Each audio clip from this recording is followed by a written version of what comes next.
कुछ technical problem की वजह से निश्चयवाद कंप्लीट नहीं हुआ। इसको इस वीडियो में अपने कंप्लीट करते हैं। बीच में कुछ प्रॉब्लम हो गई थी वीडियो में, ठीक है।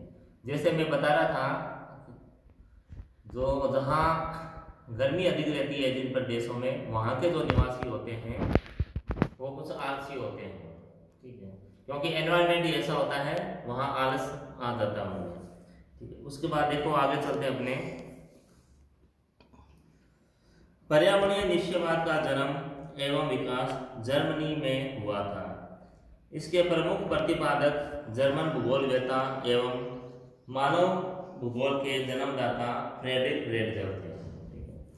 मैंने बताया दिया जैसे आपको, निश्चयवाद है, जर्मनी में इसका जन्म हुआ है और प्रमुख इसके प्रतिपादक रहे थे फ्रेडरिक रेडजर, जो मानव भूगोल के भी पिता कहलाते हैं और राजनीति भूगोल के पिता भी कहलाते हैं।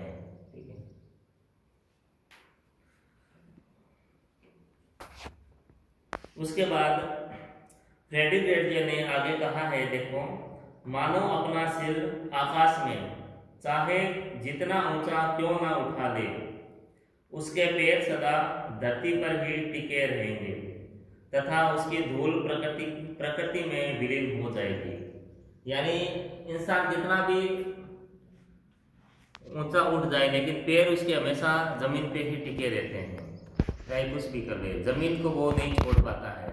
और एक समय ऐसा आता है, ऐसा भी आता है जब इंसान क्या होता है, वापस उसी धूल से उसका जन्म होता है, उसी धूल में वापस मिल जाता है इंसान। यानी प्रकृति ही सर्वेसर्वा है, उसको प्रकृति ही मानव को बनाती है और प्रकृति ही मानव का विनाश करती है, ठीक है। आगे देखो, इसमें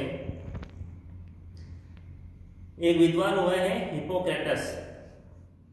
हिप्पोक्रेटस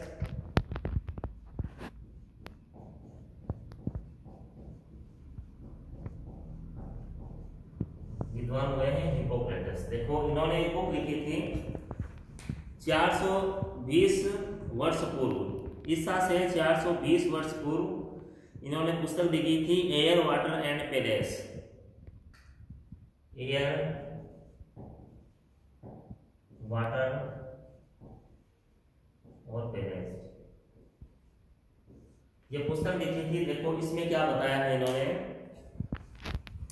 पर्यावरणीय प्रभावों को स्पष्ट करते हुए बताया कि यूरोपीय लोगों द्वारा एशिया पर किए गए आक्रमण का प्रमुख कारण यूरोप की कठोर व परिवर्तनशील जलवायु है, जिसके प्रभाव से यूरोप के लोग कठिन परिश्रमी होते हैं जबकि एशिया के लोग आराम पसंद होते हैं।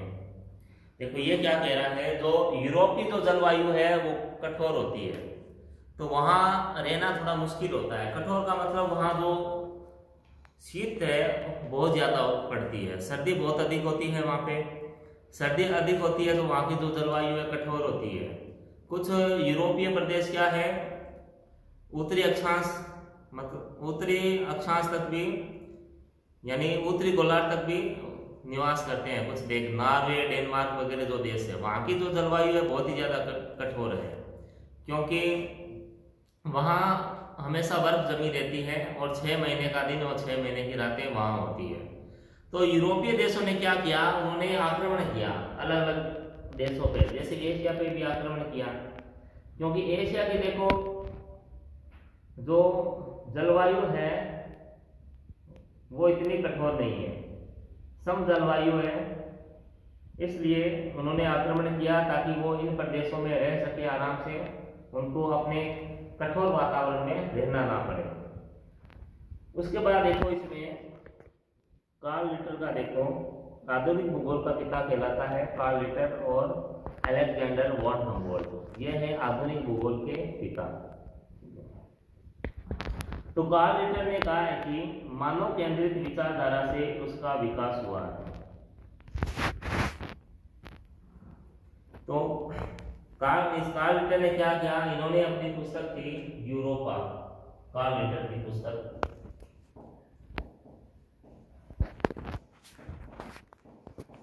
कार्ल लिटर की पुस्तक है यूरोपा। ये पुस्तकें कुछ चीजें ये याद रखनी जरूरी है। 2 नंबर का क्वेश्चन आता है, उसमें आने की बिल्कुल संभावना रहेगी इनकी। तो इसने क्या कहा, यूरोपा पुस्तक इसने लिखी थी। उसके बाद देखो हम्बोल्ट ने भी एक पुस्तक लिखी थी। ये तो बुक्स है जो काफी इंपॉर्टेंट है हम्बोल्ट की। हम्बोल्ट की बुक है कॉस्मोस।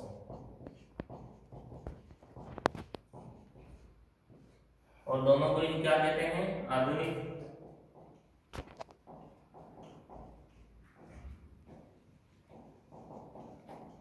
भूगोल के पिता, हम्बोल्ट और कार्ल लिटल। ठीक है, दोनों को ही आधुनिक भूगोल का पिता कहते हैं। इन दोनों का ही भूगोल में बहुत ही ज्यादा योगदान रहा है, इस वजह से इनका आधुनिक भूगोल का पिता कहते हैं। तो हम्बोल्ट ने लिखा था कि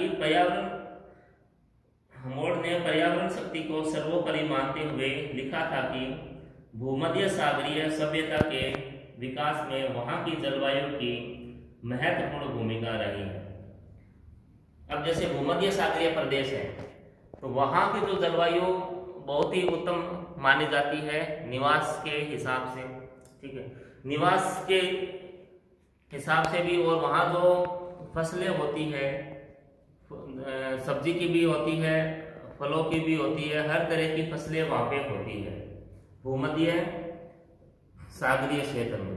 भूमध्य सागरीय जो क्षेत्र है वो देखो खट्टे फलों के लिए ज्यादा फेमस है, जैसे अंगूर, नींबू, संतरा, अंजीर वगैरह, इनके लिए काफी ज्यादा फेमस है।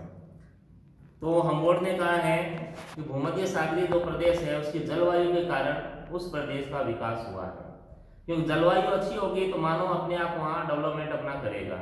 अब जैसे अपने पश्चिमी राजस्थान में क्या है, यहाँ का जो एनवायरनमेंट है वो भी काफी हार्ड है, उतना डेवलपमेंट नहीं है जितना होना चाहिए। ठीक है, तो यहाँ सबसे बड़ी कमी क्या है, जल की कमी है, पानी नहीं है। और पुराने समय में जो सभ्यताएं थी वो नदियों के किनारे ही पनपी थी। अब नदियों के किनारे क्यों पनपी थी, क्यों कि वहां पर जल था। ठीक है, अगर यहाँ इंडस्ट्री भी लगाई जाए पश्चिमी राजस्थान में तो उसके लिए भी तो पानी की आवश्यकता पड़ेगी, लेकिन उसकी यहाँ बेहद कमी है, इसलिए यहाँ इंडस्ट्री नहीं है। तो ये आर्थिक क्षेत्र से पिछड़ा हुआ है इलाका हमारा एनवायरनमेंट की वजह से, यानी पर्यावरण का बहुत ही बड़ा रोल होता है मानव के विकास में।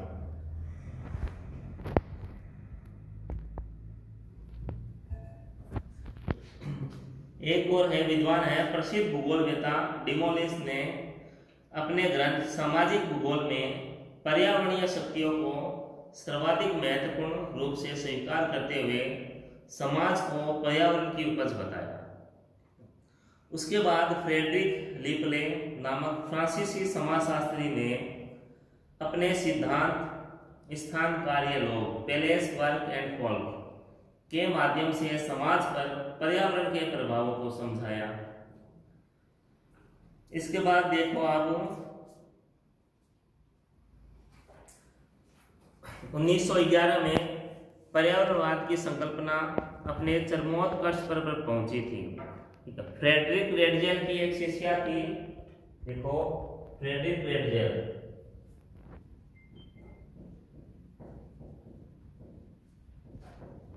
फ्रेडरिक रेडजेल, इनकी एक शिष्या थी, इनका नाम था Semple, Ellen Semple, Ellen Semple. यह अमेरिका की थी, ये भी कट्टर थे, कट्टर निश्चयवादी, कट्टर निश्चयवादी थी, ये भी प्रकृतिवादी। ये जरूर याद रखना, फ्रेडरिक रेडजेल की शिष्या थी एलन सैम्पुल जो कि यूएसए की थी, और फ्रेडरिक रेडजेल कहाँ का था, जर्मनी का था। ये क्वेश्चन आता रहता है, 2 नंबर का क्वेश्चन बनता है यहाँ।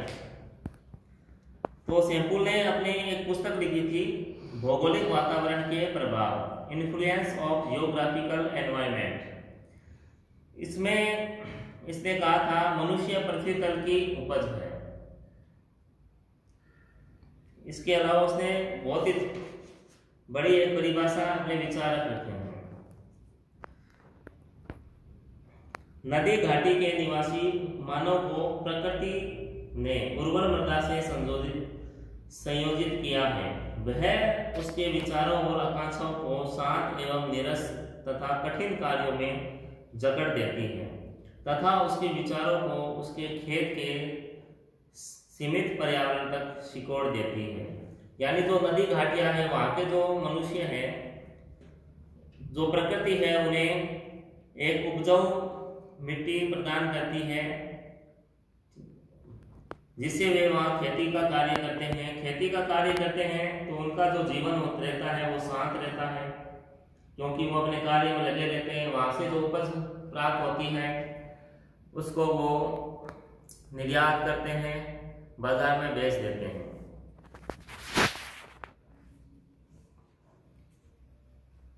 उसके बाद देखो, एक अमेरिकन विद्वान थे एल्सवर्थ हंटिंगटन। उन्होंने निश्चयवाद को संगठित करने का कार्य किया। उन्होंने 1915 में एक पुस्तक लिखी थी, सभ्यता एवं जलवायु, सिविलाइजेशन एंड क्लाइमेट, और 1927 में उन्होंने एक और बुक लिखी थी, मानव एवं आवास, द ह्यूमन एंड हैबिटेट, संस्कृति के मुख्य स्रोत, मेन स्प्रिंग ऑफ सिविलाइजेशन। इन्होंने ये कुछ पुस्तकें लिखी थी और बताया था प्राकृतिक वातावरण के मानव पर नियंत्रण को स्पष्ट इन्होंने किया था। जो इसके बाद जो निश्चयवादी जो विचारधारा थी वो धीरे धीरे कमजोर होने लगी, क्योंकि उसके बाद ये संभववाद की विचारधारा पनपने लग गई थी। तो 20वीं शताब्दी में के आरंभिक 20 वर्षों तक निश्चयवादी विचारधारा का पर्याप्त प्रभाव रहा था, किंतु इसके उपरांत भूगोलवेत्ताओं द्वारा निश्चयवाद पर आक्षेप किया गया, जिसके अनुसार पर्यावरण मानव को प्रभावित करता है, किंतु मनुष्य भी पर्यावरण में परिवर्तन करता है।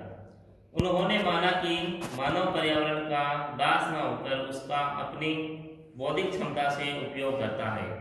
उन्होंने कहा था जो मानव है वो प्रकृति का दास नहीं है, बल्कि अपने बुद्धि बल से वो प्रकृति का किस तरह से उपयोग करना है वो चीज करता है। इसके बाद देखो, हम इसकी अब आलोचना लेंगे। निश्चयवाद की आलोचना फिर की गई थी संभववाद के द्वारा। ठीक है, संभववाद का शब्द दिया था फेब्रे ने और मुख्य विचारक थे विडार डी लाप्लास, और फ्रांस में यह पनपी थी। अब देखो इसकी आलोचना में देखते हैं इसकी। 20वीं शताब्दी के मध्य में निश्चयवादी विचारधारा की मान्यता में कमी आई तथा मानवीय क्रियाकलापों की भूमिका को महत्व मिलने लगा।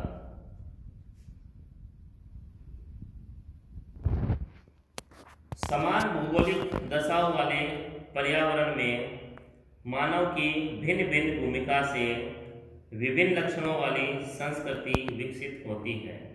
उदाहरण के लिए टुंड्रा प्रदेश की समान भौतिक दशाओं में उत्तरी कनाडा तथा साइबेरिया स्थित है, लेकिन इन क्षेत्रों के निवासियों एस्किमो, लैप्स, चुक्सी, सेमोइड्स आदि के क्रियाकलापों में काफी भिन्नता मिलती है।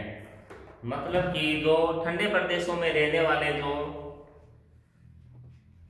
जनजातियां हैं, जैसे एस्किमो, लैप्स, चुक्सी, ये अलग अलग क्षेत्रों में रहती है।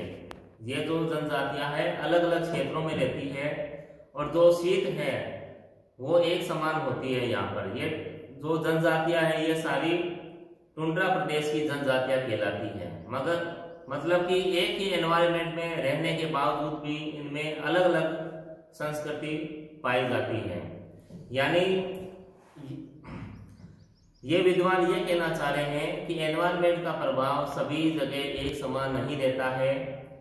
मनुष्य अपनी सुविधा के अनुसार इनमें परिवर्तन करता रहता है।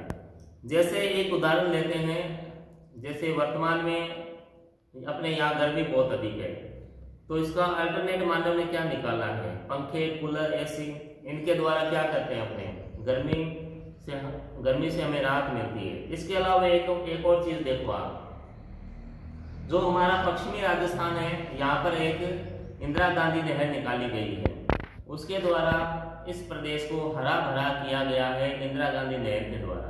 अब इंदिरा गांधी नहर क्या है? यह कृत्रिम नहर है, नेचुरल तो है नहीं।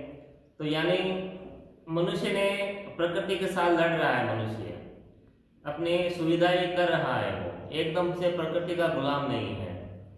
तो ये नहर निकालकर अपनी तकनीकी कौशल के द्वारा मनुष्य प्रकृति के साथ लड़ रहा है, एकदम से उसका गुलाम नहीं है।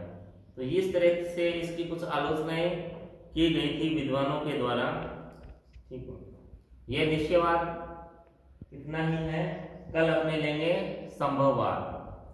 घर पे रहे, सुरक्षित रहे और पढ़ते जरूर रहे। धन्यवाद।